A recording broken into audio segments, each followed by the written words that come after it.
Welcome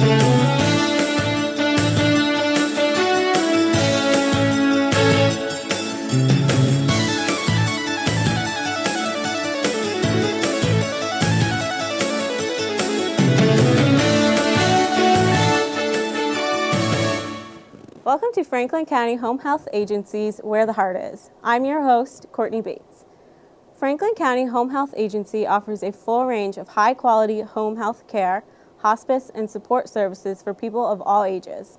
Through this monthly show, we bring you information about the agency's programs and services, as well as tips to help keep you and your loved ones safe and healthy at home. November is National Hospice and Palliative Care Month. All month long, we are honoring the millions of nurses, home care aides, therapists, and social workers and volunteers who make a remarkable difference in the lives of the patients and families they serve. So today on our show, I want to welcome members of Franklin County Home Health's very own Hospice HIT team, who are going to talk about our hospice program and the services we provide. I thought we would start by just introducing yourselves and telling us what your role is at the agency. So I'm Emily Burns. I am a hospice social worker. And I'm Nancy DeLude, and I'm the volunteer coordinator. And I'm Louise LeBombard, and I'm a hospice volunteer. So Nancy, talk a little bit about the agency's HIT team and what that acronym stands for.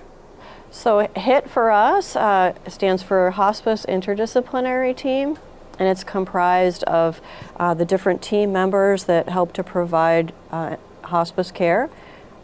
So it would be the medical director, skilled nurse, social work, volunteer coordinator, bereavement support. There's LNA as part of the team, volunteers are part of the team, therapy, so that'd be OT, PT, and speech and language therapy as well. And you all work really closely together? Yes, we do. We do. We take that team approach to care. It's really difficult for just one person to be comprehensive.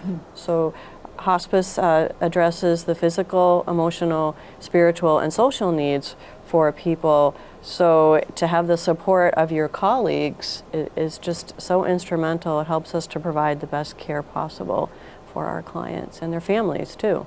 Yeah, great. So you all work very closely with our hospice patients and their families. How does somebody know when it's time to think about receiving hospice care and taking that next step?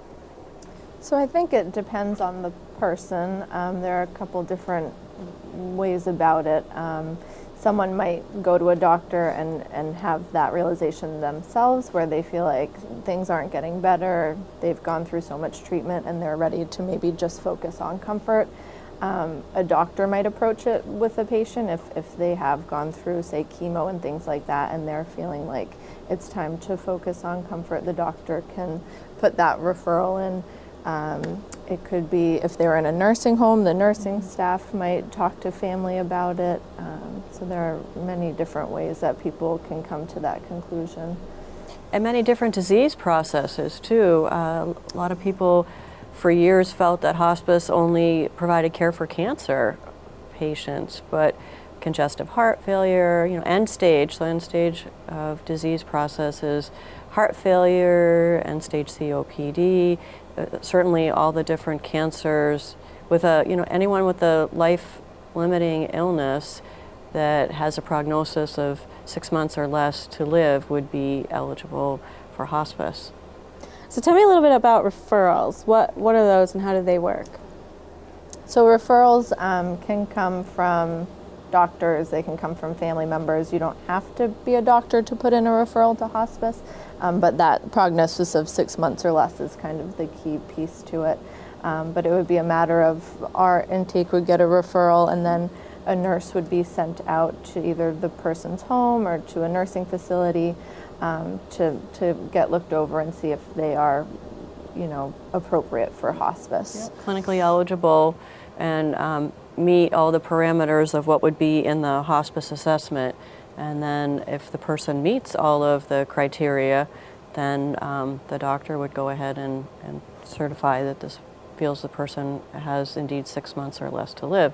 Now, does that mean someone is not going to live beyond 6 months. No, that's just a guideline, a Medicare guideline. We've certainly had folks be on hospice for days, but we've had folks be on hospice for years even, and as long as they continue to meet that criteria, they still will remain hospice eligible. And that's probably something some people have heard is a lot of times people say we don't have a crystal ball. So there can be that estimate of the 6 months or less, but it can go any which way. Right.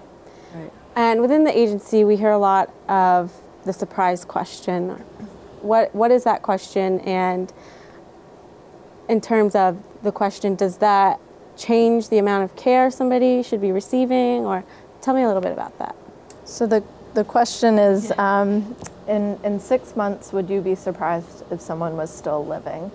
And so I think that's just kind of a starting point in some ways, where if a doctor feels like they wouldn't be surprised if someone was passing before 6 months, then hospice could be appropriate. Absolutely, right. Or the nursing staff that is going in there, the person could be receiving home care services or long-term care services through our agency, and over the years has had a decline. It could be a gradual decline, but they're not bouncing back, and they're continuing to get sicker, and then, the team that's taking care of them could have a conversation, would you be surprised if this person continues to decline at the rate that they're declining right now?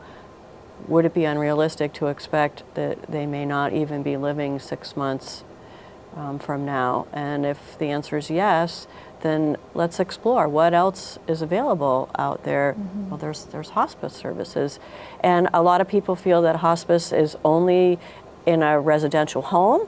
So that's another thing. So hospice is the place that you call home. So it could be, yes, in a residential home, it could be in an apartment building, condo complex, assisted living facility, or skilled nursing facility, things like that within our county. Mm-hmm.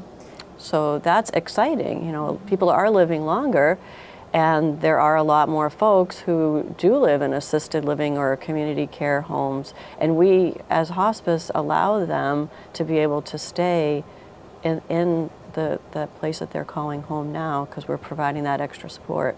Mm-hmm.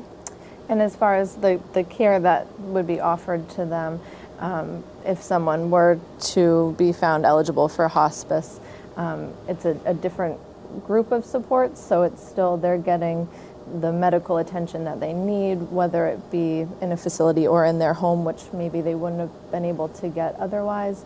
But they are receiving comfort-focused care, which is important when someone is at a point where they are needing more attention. They aren't having to go to the hospital. They're able to be where they want to be, which a lot of the times is at home. Yeah, so it's a lot about comfort. Right, pain and symptom management and supporting the family, and it's so comprehensive that it's in addition and supporting everything that people already have. It's another layer of care, and who wouldn't want that? That's great. So I think that's important too, to kind of touch on that. It's also about the family too. It's not just the patient who's going through this, it's the family. And you guys really work closely with the families as well. And family nowadays is a very broad term. Very. I mean, family doesn't even have to be blood. It's whoever is helping to care for you, and that could be 1, 2, 3 primary caregivers assisting you when you can no longer just care for yourself.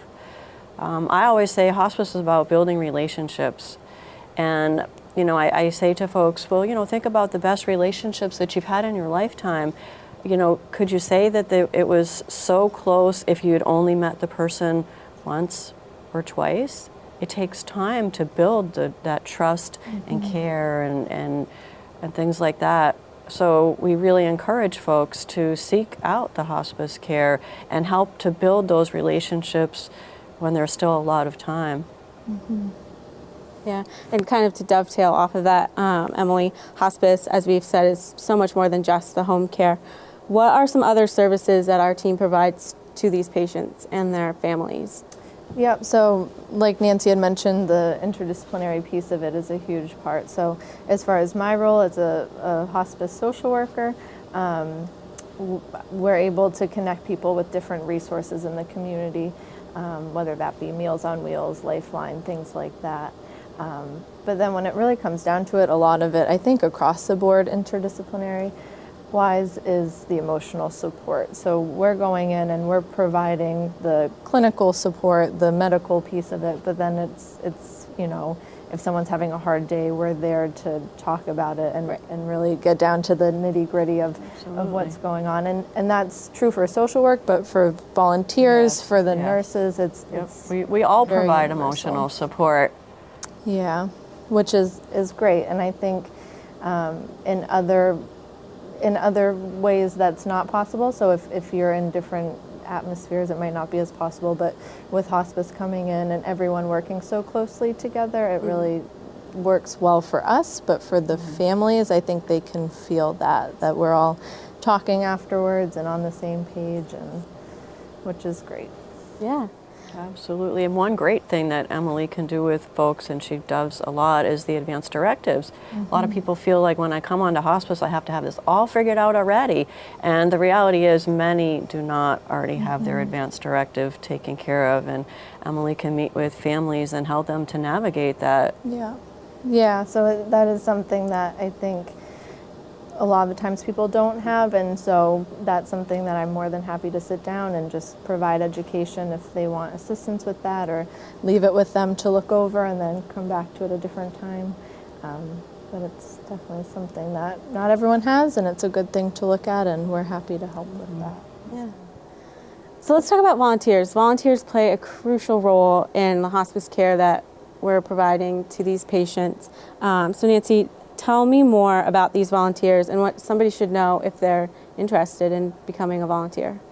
Well, we have a wonderful group of volunteers, all backgrounds, all ages, all abilities, men and women both. So dispel that myth that men don't volunteer, they absolutely do. And our census, hospice used to have a lot more women that would access the services, but the men are catching right up. So how much more important to have a good number of male volunteers. So our volunteers are treated just like all the rest of our staff. So Medicare requires that they're considered to be staff members. So questions that I get asked very often are, who are these people? Where do they come from? What kind of training? So they do have a training, a very comprehensive training. It's 8 weeks, and then they can go on to become a volunteer. So they do the application process, we do reference checks, background checks. They become orientated to the company, and they are supervised very well, supervised and supported very well. We tend to have between 35 and 40 volunteers. Some are snowbirds. They'll be here for May through October, and then they go to Florida or wherever else is warm, and then they come back and they do the volunteering again. They do all sorts of things besides just patient care, and I'll let Louise talk about that. But just a wonderful group of committed folks that have a big heart. So you have a big heart, and you're committed to the agency and helping others. Give me a call. We've just started a training, so the next one will be next spring. But certainly call me if you have any questions before that. So Louise, you're one of our volunteers, and you've been volunteering for 2.5 years. Correct. So tell me what your experience has been like as a volunteer, and why do you choose to do what you're doing? Why do you choose to volunteer? Well, I came to become interested in volunteering because in the 1980s, I took care of my mother who died of cancer. And at that point in time, hospice care was just beginning in Chittenden County, and there weren't any volunteers. I had 3 little children, and my mother was dying, and I was overwhelmed. So I remembered that. I've kept that memory. When I retired from nursing, as I used to be an RN, I had free time, and I remembered my experience. So I decided to investigate what volunteering would be. And I took the course. At that time it was 10 weeks. And I went through the application process and became a volunteer in July of 2015. And since that time, I've been all over the county. I've seen a lot of different people. I have really enjoyed my time. I've experienced a lot. I've been to nursing homes and I've been to people's homes. And I just sometimes have been overwhelmed with the response that people give you. And I've also felt very good about what I have done. It's given me a sense of accomplishment and just overwhelming good feeling, knowing that I've been able to help.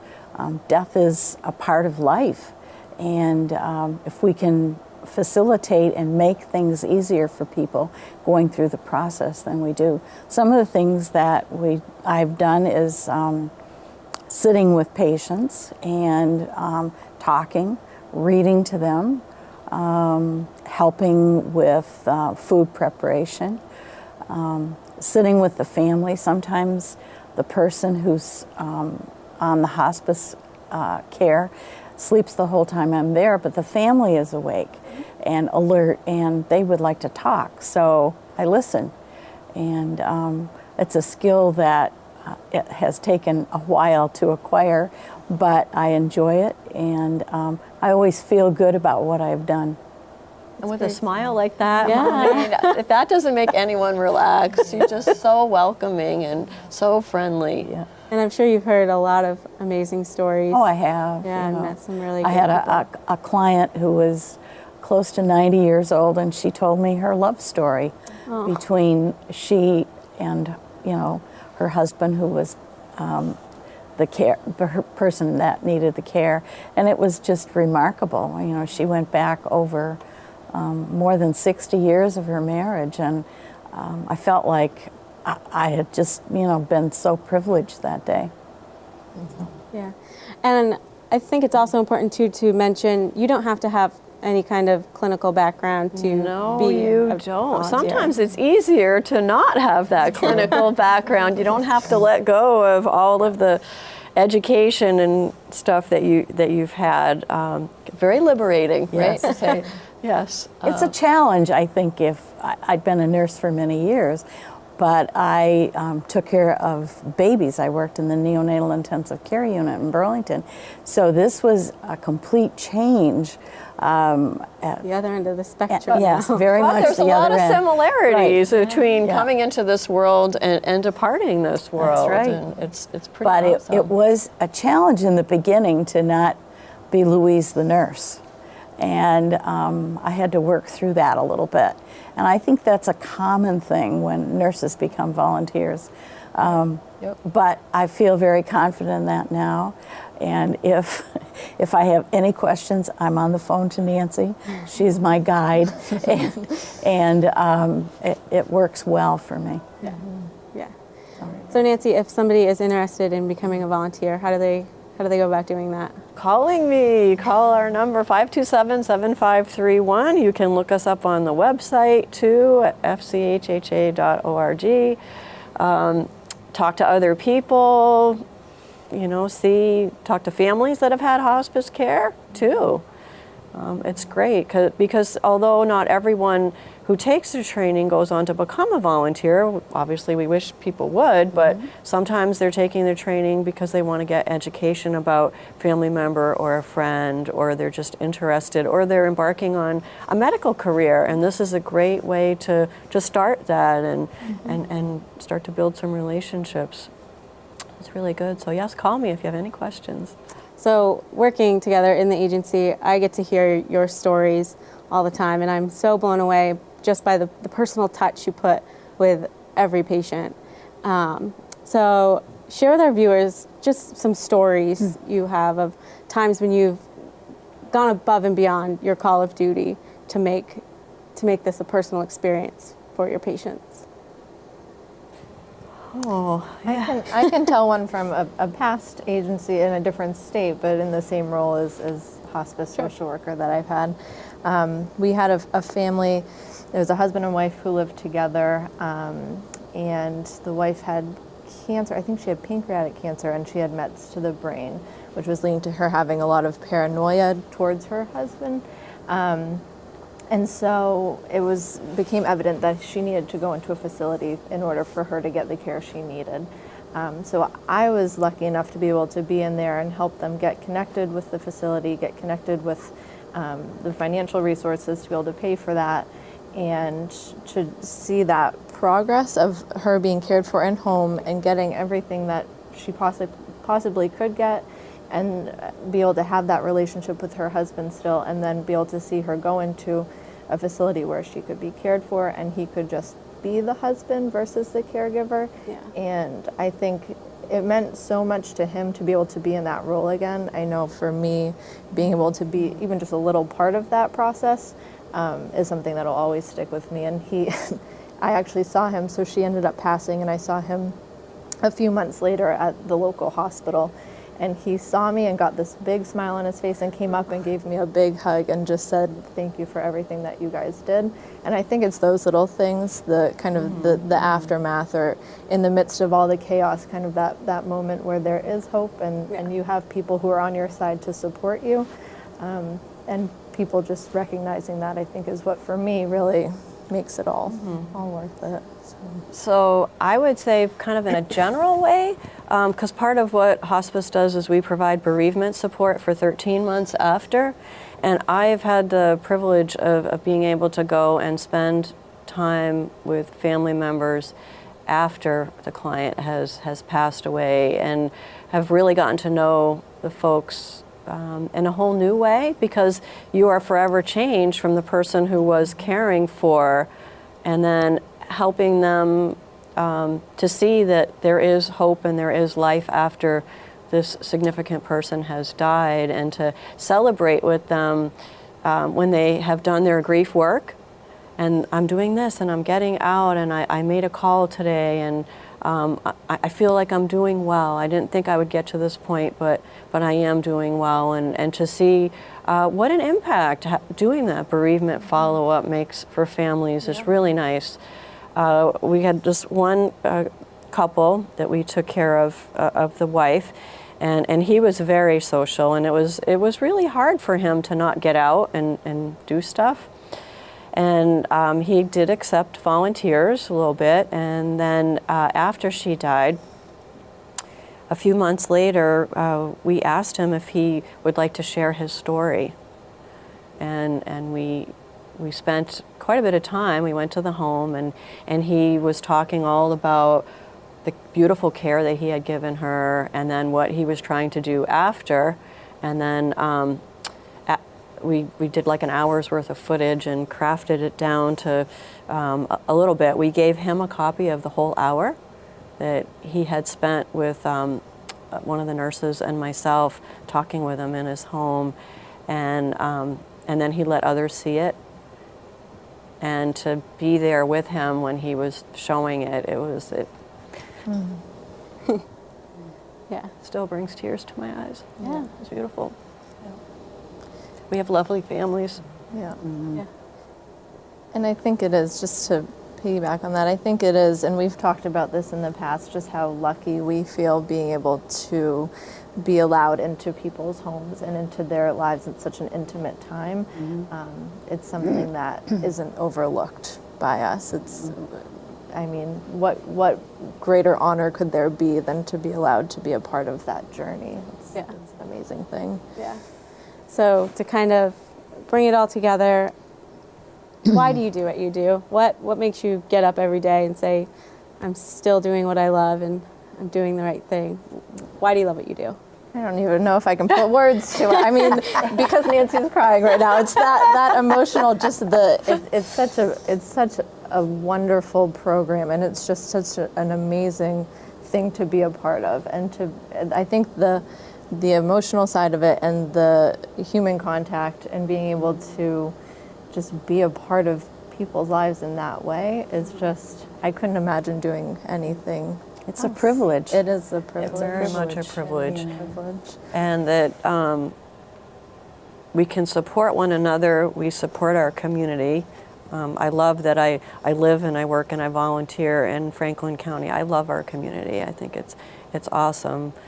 Being able to be just authentic all the time, and the wisdom and the grace that comes from what we do. Yeah. Yeah. That's why I come to work. You guys do amazing work, so I applaud you.